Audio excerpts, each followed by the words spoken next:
तो hello guys, welcome to my YouTube channel. तो आज स्टार्टिंग रू देखा जे नान केमती तैयारी होची। बर्तमान ये हूँ स्कूल कैंटीन सेटअप। तो देखो जो भाया नान गुड़ा होची आया गुड़ा होगी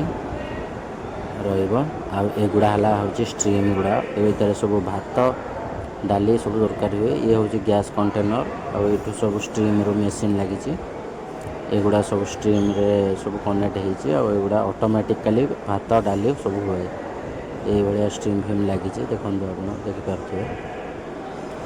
बर्तमान जादव भाई नान तैयारी कर बहुत सुंदर नान करते। देखो गोटे साइज सब गुड़ा बनई जादव भाई। तो देखिपे ये किसी सेटअप।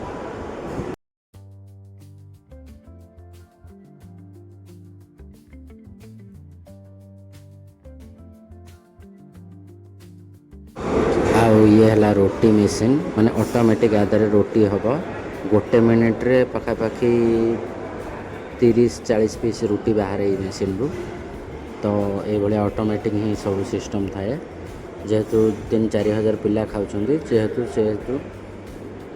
ये रही थाए 3 पखापाखि। तो ये ये सब किचन स्टाफ।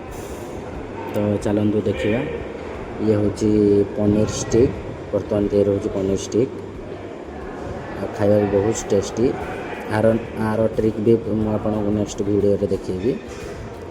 तो ये टोटाली मुझे किचन सेटअपटा देखुची कि आज आइटम कौन कौन तैयारी होती। तो चलतु देखा नेक्स्ट आइटम कौन होती केमती हो। ये हूँ